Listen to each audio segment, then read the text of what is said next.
Well, welcome back, boys. It's Tablebuzz, episode 27. A special guest on once again. His name's Doug Maclean. He's one of the best hockey names to come out of PEI. He's been a GM, head coach, analyst, radio host. He's done it all in the hockey industry. Doug, how you doing this morning? Good, guys. Good. Yeah, good. Unreal to have you on. Not very many people make it out of PEI to come from, you're from Summerside, right? Yeah, I grew up in Summerside and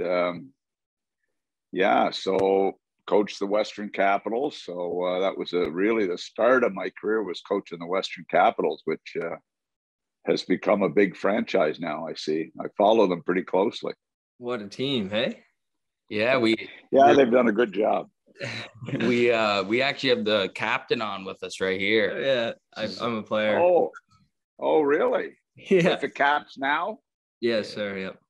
Oh, great. Oh, that's great. Yeah. So I follow the team pretty close. So you guys are really disappointed that they've screwed up this championship run here. So hopefully with the tournament being in Summerside, that's pretty disappointing. So hopefully that'll get resolved. Yeah, that put a monkey wrench in our plans for sure. Yeah, it really did, because they built a really good team. So anyway, that's great. Congratulations. Hey, thank you very much. So we'll start off maybe with the Florida team. Mm-hmm. I mean, we saw Gerard Gallant take the Vegas Golden Knights all the way there in the first year. Another PEI coach. It was history repeating itself. What was that like, taking a brand new team all the way to the finals? Well, it was pretty weird. I had been coaching in Detroit the previous 5 years with Brian Murray, and he got the GM's job, and he hired me as a head coach, and it was a third-year team, really with limited expectations. But it was amazing what great leadership by Brian Skrudlin and a number of the players on that team. John Van Beesbrook, a great goaltender. And all of a sudden, I'll never forget, we lost the first game I coached as a head coach in the NHL in New Jersey 4-1, and we're flying home. And I'm thinking, oh man, is this going to be a tough year? Because we didn't play very well in game one. Then we won our next 5 games in a row. Ended up at Christmas being in first place in the entire NHL. And I got to coach the All-Star game because of it. It was a rule that if you're in first place at Christmas, you got to coach the All-Star game. I'm thinking, how bizarre is this? And we kept it up all year. I mean, we really had a great year, near the top of the league all year. And then the playoffs were bizarre. We played Boston in the first round, which was they had a really good team, and we beat them in 5. And then we went, we played Philadelphia next with Lindros and the Legion of Doom line. I mean, a real good team. And then we beat Pittsburgh with Lemieux and Yager, and just an unbelievable Pittsburgh team that should have been the Cup champ. So, and then we ran into Colorado, which was another story. But it was a great experience, an amazing experience, to be quite honest. And what was bizarre about it was how PEI got behind that team. I mean, the notes I was getting from people and the following from PEI was just unbelievable. It was pretty bizarre. So it's much like with Gerard, and his run with Vegas was pretty exciting to follow, Yeah, it would have been incredible. Yeah, PEI seems to certainly support their own. That's one good thing. Yeah, 100%. Yeah, it really has been amazing. Even, when I was an assistant coach, I'll never forget, I was assistant coach in St. Louis, my first job after UNB. And I had Bobby Plager was an assistant coach with us with the Blues. And he said to me one time, because it seemed like every game, it didn't matter if we were in San Jose or we're in Dallas or we're in Chicago, or there'd be somebody from PEI or PEI connections at the game. And he said, like, Doug, at one time was there like 3 million people in PEI, and they scattered all over North America, and they're all looking for tickets. Yeah. It was pretty amazing. So yeah, the support was unbelievable. And Gerard, it's the same with Gerard and anybody else that gets there. Just with Noah Dobson now, I mean, you see these young kids. It's always amazing how I love to follow Zach McEwen and Johnston and all the kids that sort of even I follow that Maritime Hockey thing where the Twitter account where they really update Maritime kids. I think they do a fabulous job. So it's kind of fun to follow the kids, Yeah, and that list is growing too. There's Have you, lots of players getting up there. Have you gotten a chance to watch the LA Kings the last couple nights? Yeah, it's good to see the kid there. I mean, getting recall. I followed him in the American League, and he was really, having a great year. Obviously, he had a great career in Moncton. So, really nice to see him getting an opportunity. And LA is a heck of a team. I watched them play Columbus. I was in Columbus a week ago, and I watched them play in Columbus, and they've got a good hockey team. So, it's good to see him getting an opportunity, and he's a skilled offensive guy. So it'll be fun to watch. Yeah, we're having a lot of fun watching him for sure. He played with the Caps with me whenever we were He's pretty good. Yeah, guy. I knew that. That's great. So you were in a unique position there in Florida. There was quite one of the larger off ice moments in NHL history with all the rats. What was that like when that? Can you tell us first just how that all went down, and then the reaction from everyone? Oh, it was funny. It was early in the season, and we were playing at the Miami Arena, which was it's where the Miami Heat NBA team played at the time, and we're sharing the building with them. But anyway, after a game, Van Beesbrook was, and Mellenby were sitting next to each other in the locker room, and there was a rat came in the locker room, and Mellenby killed it with his hockey stick in the dressing room, and Van Beesbrook was talking to the media after, and Mellenby had 2 goals in the game. So then he said, well, Mel had a rat trick because he had 2 goals and he killed a rat in the dressing room. So it just sort of started taking off a little bit, but it was unbelievable as it picked up steam. I remember driving home from the morning skate in the playoffs, and there was bulletins coming on the radio saying, hey, Walmart just got an order of rats in, and J.C. Penney just got an order of rats in, and people would rush to the store. So there was 1 goal scored in one of the later series. The ice cleaner guys were telling me that the ice maintenance guys that they took 900 rats off the ice after 1 goal. So what happened is every time we scored a goal, they would flood the ice with rats. It was unbelievable. And it started with 50, and then it grew to 100, then it grew to 500. And I mean, it became unbelievable in that playoff run. And there's some great pictures of Patrick Waugh hiding in the net as the rats were raining down over him. So and the league stepped in and obviously made a rule change that it couldn't happen anymore. So now at the Panther games, what they do is at the end of the game, the last time I was there at a game, they throw the rats on the ice at the end of the game. There might be 25 of them on the ice, but it was just unbelievable. But the fans used it as a way to get into, just to follow the team, and people would dress up like rats. And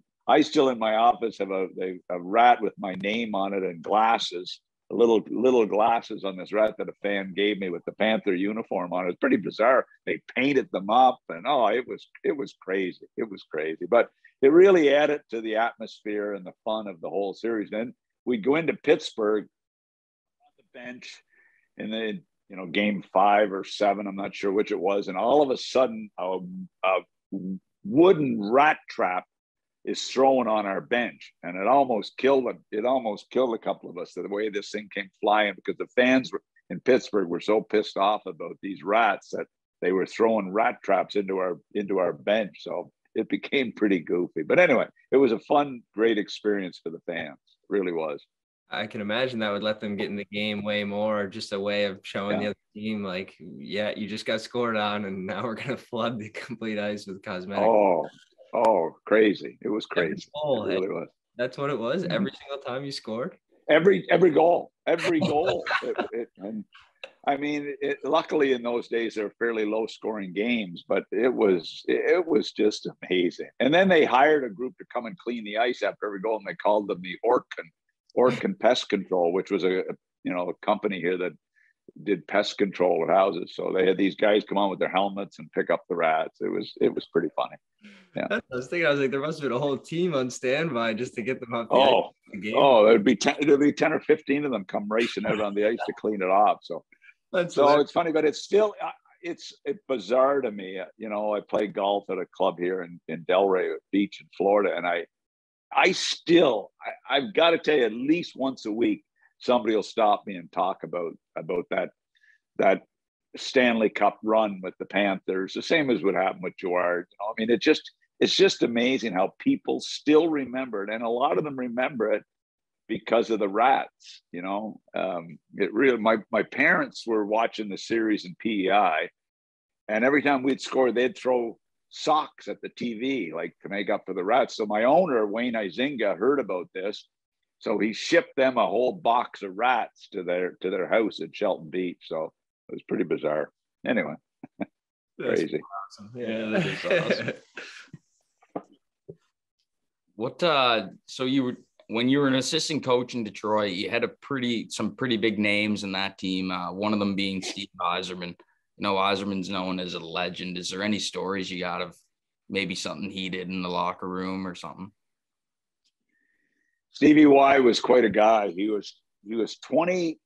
I think he was 27 when he was a captain. He was, and maybe even younger than that. He might have been 25 when he became captain of the Red Wings, and he was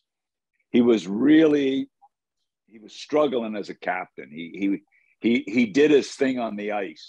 That was his thing. I do what I want, what I do on the ice. I mean, the guy was a 50-goal scorer, just an amazing talent. But as a leader, he really sort of struggled early on in his career.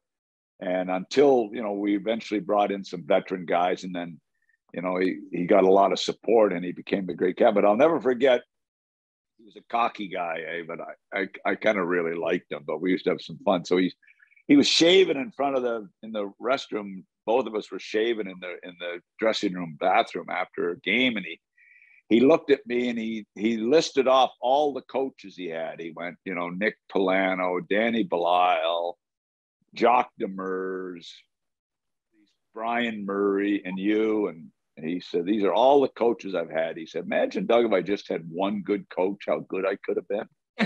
So he's giving us a shot.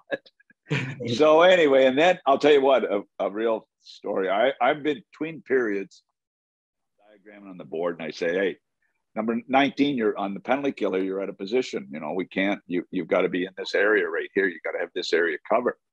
So I go back into the assistant coach's office, and he comes in, he said, don't ever call me out in front of the team again.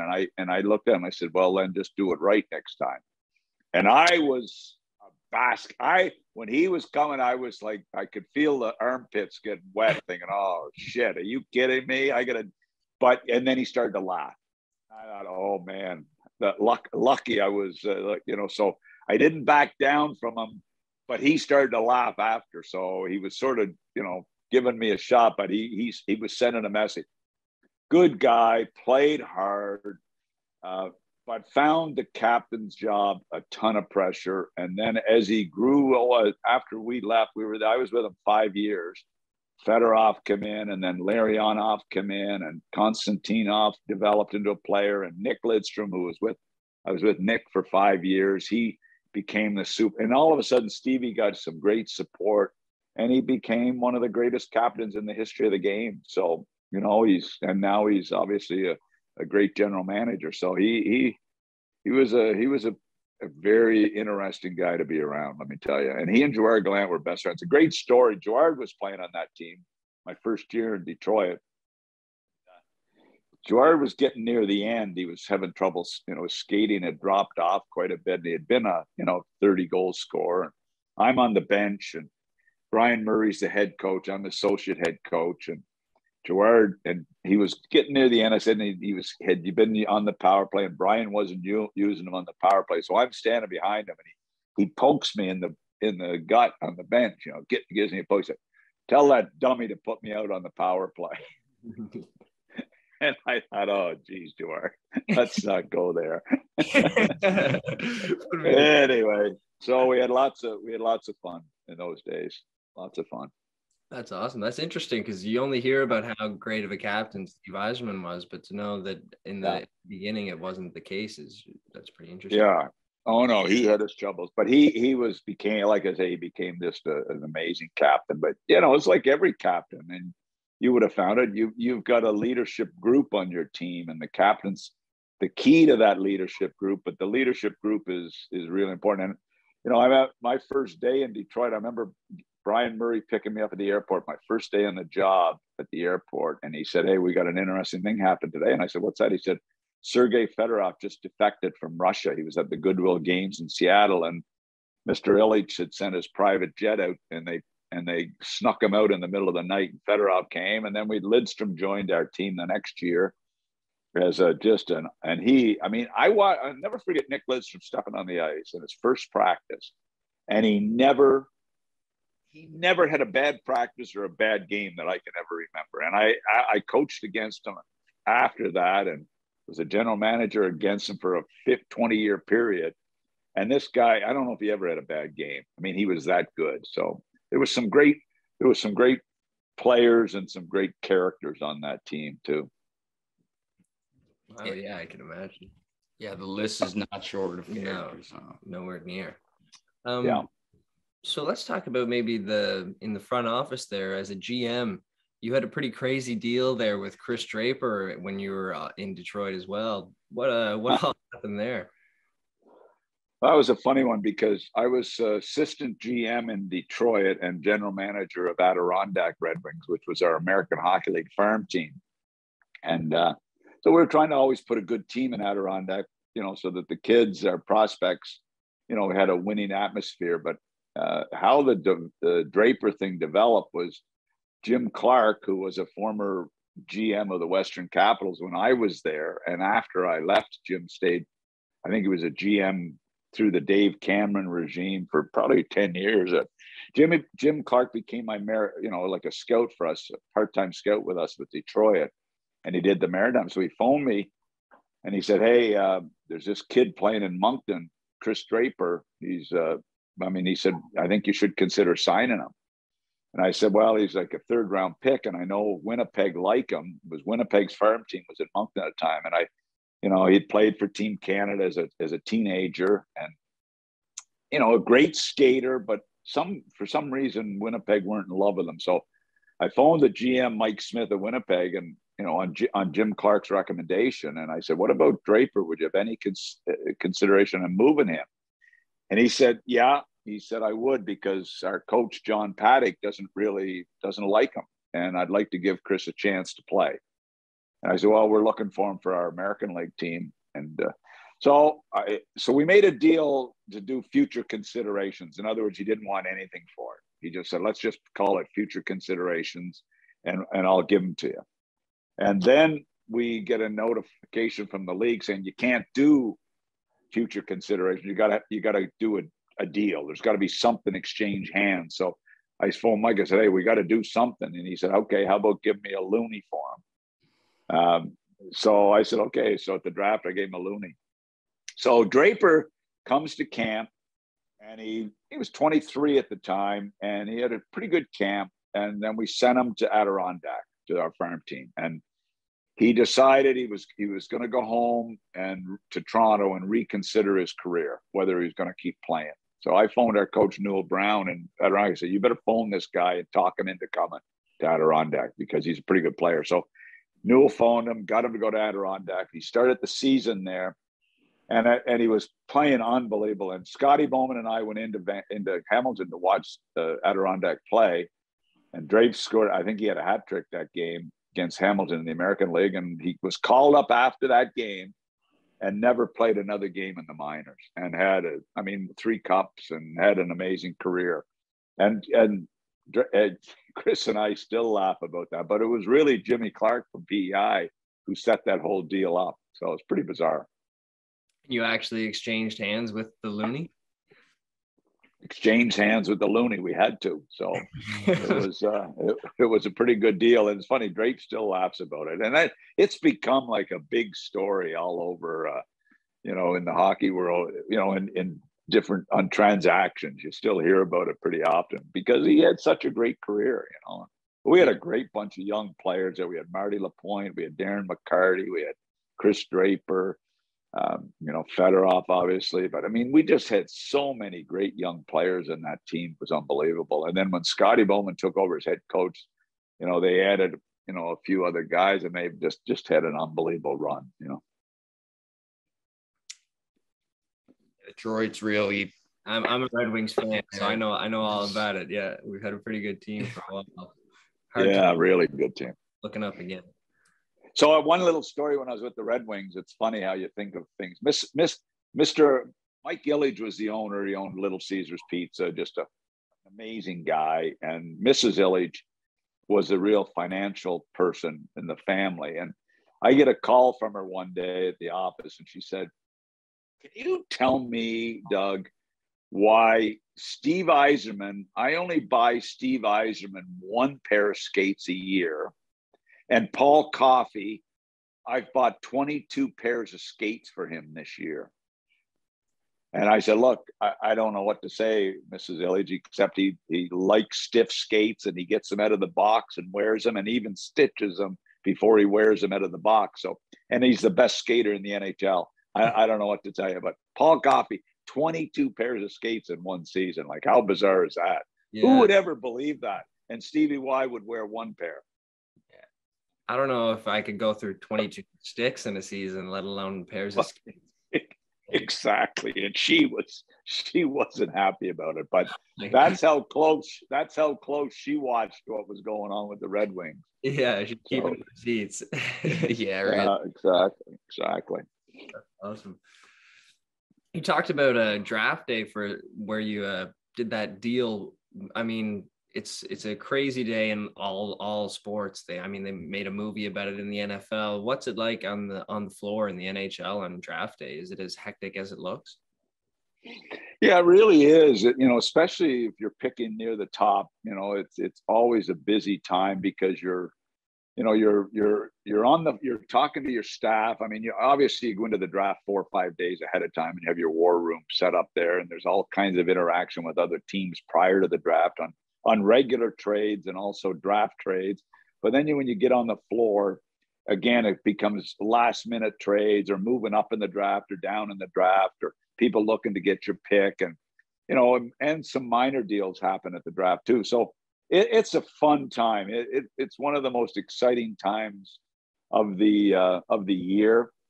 And it really gets your juices going. It's great because you've got all your scouts there. You've got your management team. A lot of times the owners come in for it. So it really is. And it's a highlight of the community where you are. So it's a great 4 or 5 days for the group, Cool. Yes, at the draft, obviously your main priority is probably drafting the best player, but just in the trade side of it, is there a lot of that going on at the draft? Like, obviously you're probably paying attention to that while you're trying to pick your right draft choice. It'd get it's a lot confusing. Yeah. If really, it's kind of funny with the draft because the GM is involved in the draft, but he really, the director of amateur scouting and the scouts are the guys that make the picks. I mean, I might see, if it's a first round pick, I might see the guy play 3 times. I might see a second rounder play once. I might see a third rounder play once, and I may not see any. So you count on your staff to, but you really try to see the top guys. So you're involved in the draft, but you have a hard time overruling your staff because you don't see the players. I'd go to the prospects game and I'd go on some trips with my chief scout to look at some key guys, but really it's your staff that make the selections. And it's a bit of a myth that the GMs make the picks. I mean, it really is your staff and your scouts. So, but you're at the draft, it's a lot more about the trades or moving up and down in the draft. You know, like you may say, okay, I'll drop 10 picks with my second pick, and I'll pick up 2/3, you know. So there's more of that stuff and some other trade talk. But I'll give you an interesting trade day story. The Tampa Bay Lightning, third round, 2013 draft, and there was a player sitting there in the third round that they really wanted. So they checked with Minnesota. Could we move up one spot? Minnesota had the pick ahead of them. We will give you a 7th round pick if you let us move up one spot in the draft. So Minnesota did the trade, gave them a 7th round pick, and they flipped picks. Okay. Minnesota or Tampa Bay go one pick ahead in the third round. And with that third pick, they picked Braden Point. Greatest trade, maybe the greatest trade in Tampa Bay franchise history, where they moved up one pick for a 2nd round pick in the third round, 2013, and got Braden Point. Wow. Turned out pretty well for them. Yeah. The guy Minnesota took never played a game. Now, the interesting thing, in the 2013 draft, Tampa Bay never had one player play in the NHL other than Braden Point, or play with Tampa Bay. They picked D'Angelo with their first pick, and he never signed. He ended up going to the Rangers and different teams. But never, the only player to play for Tampa Bay from the 2013 draft was Braden Point. So you get lucky sometimes, you know? Yeah, like it's one of the Conn Smythe winner, you know? Yeah, I got his jersey right over there. He's one of my favorite players. But is that did you know that was the trade? Pretty bizarre, you know? No chance, no. One spot making the difference. One spot. Up or not. Exactly. Eh? So it's funny. It's not just first overall picks, but it's the later picks that can make or break you as well, you know. So I was looking at the 2015 draft the other day. Aho was a 2nd round pick in that draft. I mean, he's become a superstar. You know how it's funny how later picks become big time players, you know. So, and especially now that everyone is like so good and has like such a higher or closer baseline to everybody else, like you never know. Oh yeah. Just gonna and I've been going through the drafts. I'm writing a book on draft called Draft Day, and it's going to come out next Father's Day, a year from now. And I've been going through every draft. It's unbelievable when you read through all the drafts how few guys ever play. It's unbelievable. It really, really is. You know, I took Adam McQuaid in the 2nd round when I was in Columbus. Adam had a good career. I left Columbus after that draft, or a couple of years after that. I know they traded him to Boston, but we took him in the 2nd round, and I thought, geez, that's a pretty good pick, you know. And I picked Chris Russell in that draft in the 3rd round, and then you look at guys that went after, and I'm thinking, I could have had Brad Marchand, you know. Yeah. But I mean, you know, it just, and Brad Marchand was a 3rd round pick in the NHL. I mean, it's just bizarre how some of these guys slide. Bergeron in Boston was a mid-2nd round pick, you know, and you're happy with your pick, and then you look at who went behind them, you say, oh my God. But it is unbelievably bizarre when you look through the 7 rounds or 8 rounds or 10 rounds, how few guys ever play. It's unbelievable. And it's guys you've never heard of before that are drafted ahead of NHL stars. Just, that's the thing that's what makes scouting such a tough thing. You know, it really does. And if you hit on 25% of your picks, you've had an unbelievable career. You just have to make sure you're lucky on who you hit on, you know? 100%. I mean, it's such an important day, and you almost have like so little control over it, even though you have a whole team dedicated to try. Right. Oh yeah. I mean, NHL team spends $2.5 million a year scouting. You spend getting ready for the draft, $2.5 million. It's unbelievable, you know. Mm-hmm. All just for the Bruins to take 3 guys in a row that aren't going to do anything. Yeah, I know. And that was one of the greatest drafts ever. The 2015 draft was an unbelievable draft. And the Bruins had the 3 in a row. I mean, the Brust turned out to be fine. And they took Sabourin over Shabbat. Shabbat and Sabourin were on the same team. So you're going in to watch Sabourin, you take him as your 1st round pick, and Shabbat's right there, and you're watching the 2 of them together. and you take Saboril ahead of Shabbat. That's what happens. That's what happens, and it happens to every GM. Mistakes like that. It's unreal. I made a few of them. Yeah, I can imagine. So maybe stepping aside from, you had a pretty wicked backstage pass for, head coach. That'll get you through a lot of doors, general manager. What was it like as an analyst? Did that provide like any new opportunities or a different look at the game? It was really, I had spent like 22 or 23 years, working in hockey full time. And I sort of, when I went with Sportsnet, I thought, okay, I'll try this and see how it goes.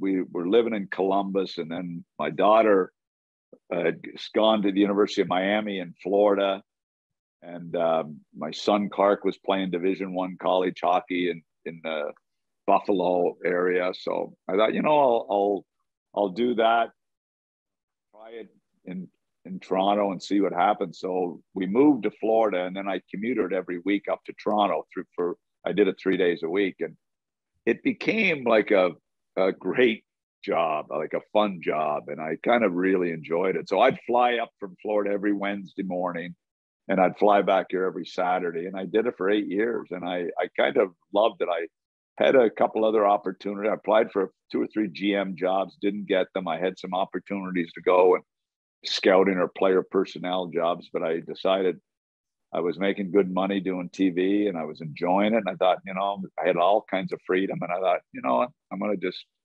do this for a while and see what happens. So I ended up doing it until 2 years ago when I retired. So it was great.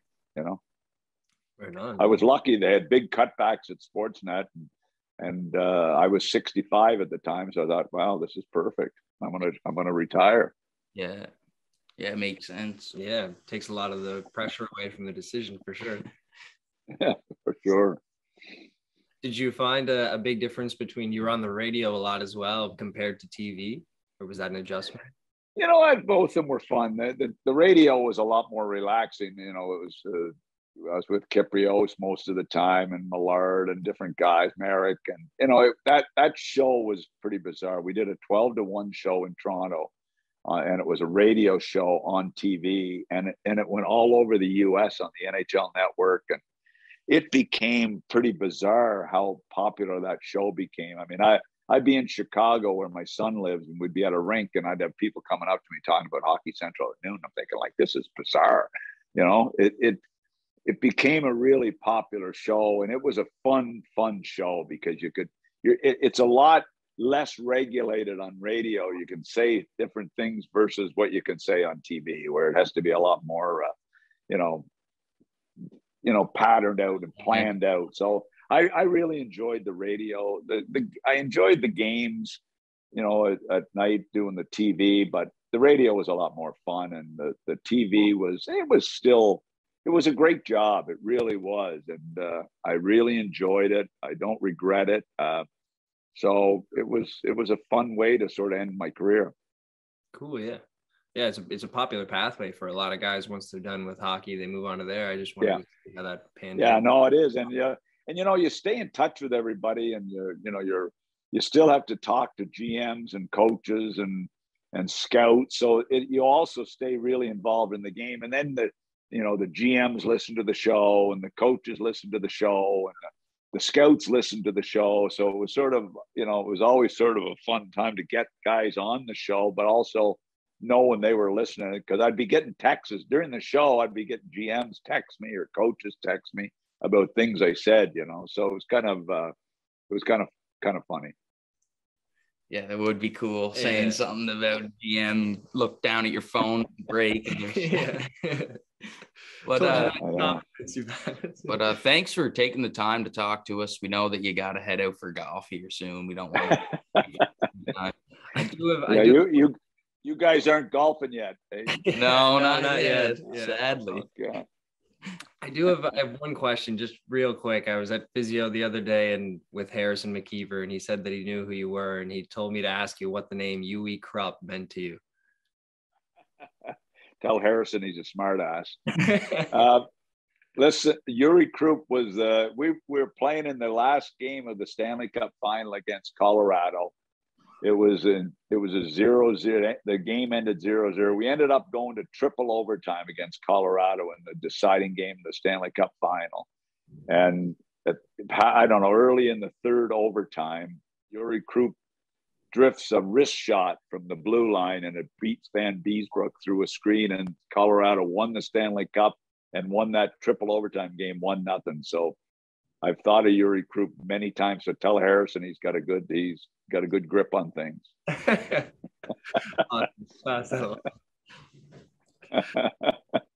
Well, right on. Thank you. Yeah. Thank you so much for joining us, Doug. You got us up early for this one. Well, yeah, sorry about that. I didn't realize. I didn't know it was coming from PEI, so I could have done it a little bit later maybe. But anyway, good luck, guys. Good luck with the podcast. Hope it goes well, and thanks for having me on. Yeah, thank you very much. Yep. Enjoy the golf. Okay, guys. Good luck. All right. Thanks. See ya.